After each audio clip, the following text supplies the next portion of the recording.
Beternak kenari bagi pemula bisa dimulai dengan memahami langkah-langkah dasar berikut ini. Banyak orang ingin beternak kenari karena melihat hasil yang menjanjikan, tetapi tidak sedikit yang gagal di awal karena salah langkah. Padahal, beternak kenari sebenarnya bisa dipelajari oleh pemula asalkan memahami dasar-dasarnya. 3 hal utama inilah yang paling menentukan keberhasilan ternak kenari, mulai dari pemilihan indukan, proses penjodohan, hingga perawatan saat mengeram dan membesarkan anakan. Langkah pertama yang paling krusial adalah pemilihan indukan jantan dan betina. Untuk pemula, sangat disarankan memulai dari kenari lokal. Selain harganya lebih terjangkau, perawatannya juga relatif mudah dibandingkan jenis kenari berukuran besar. Pemilihan indukan tidak harus berfokus pada warna atau seri tertentu, karena yang terpenting adalah kondisi fisik dan kesiapan reproduksinya.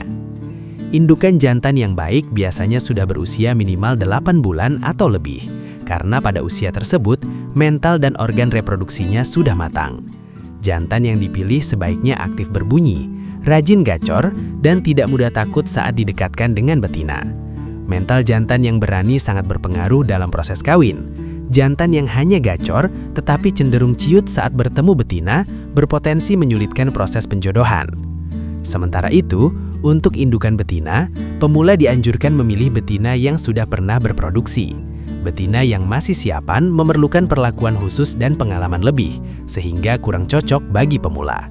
Betina yang pernah bertelur biasanya lebih stabil secara mental dan lebih mudah diarahkan untuk produksi berikutnya. Ciri betina yang masih layak dijadikan indukan dapat dilihat dari bulu yang masih halus, rapi, dan tidak kusam. Bagian perut sebaiknya bersih dengan warna kulit kemerahan, menandakan kesiapan bertelur. Kondisi tubuh tidak boleh terlalu gemuk, karena betina yang berlemak cenderung sulit birahi dan beresiko gagal bertelur.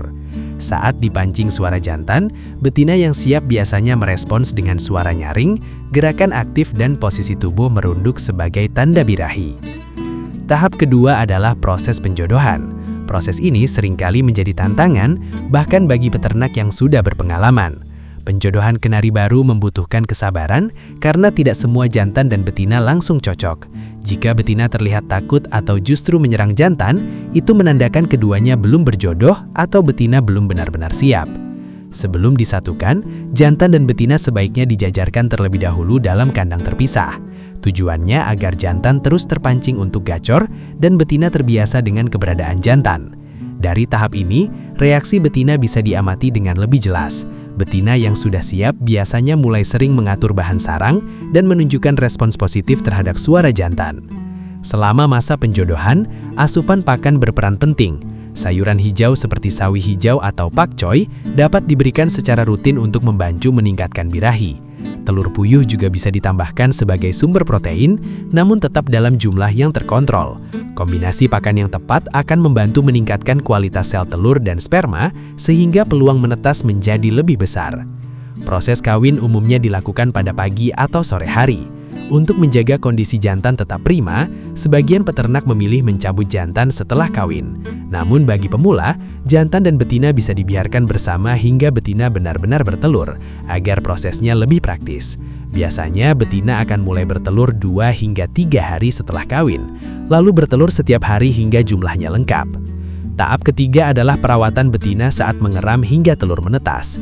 Setelah betina mulai mengeram, kandang sebaiknya tidak sering dipindah. Lingkungan yang tenang dengan sirkulasi udara yang baik sangat membantu menjaga kenyamanan indukan.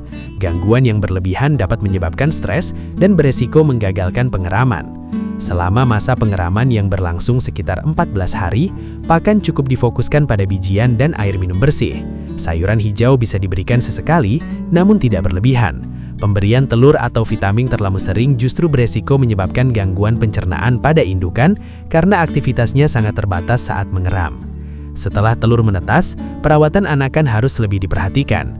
Pada beberapa hari pertama, anakan sebaiknya hanya diberi asupan dari indukan yang mengolah telur puyuh dan pakan lembut. Sayuran hijau belum perlu diberikan karena sistem pencernaan anakan masih sangat sensitif. Pemberian pakan yang kurang tepat pada fase ini dapat menyebabkan anakan mencret dan berujung kematian. Anakan kenari biasanya mulai belajar makan sendiri pada usia sekitar 3 hingga 4 minggu. Penyapihan dapat dilakukan setelah terlihat anakan sudah mampu mengkonsumsi bijian secara mandiri. Jika penyapihan dilakukan terlalu cepat, resiko kematian akan lebih besar. Oleh karena itu, kesabaran dan pengamatan yang teliti sangat diperlukan. Beternak kenari bukan soal teknik, tetapi juga soal ketelatenan. Prosesnya memang terlihat sederhana, namun setiap tahap membutuhkan perhatian dan konsistensi. Dengan memahami pemilihan indukan, penjodohan yang tepat serta perawatan selama mengeram dan membesarkan anakan, peluang keberhasilan akan jauh lebih besar. Kesabaran menjadi kunci utama agar hasil ternak bisa optimal dan berkelanjutan.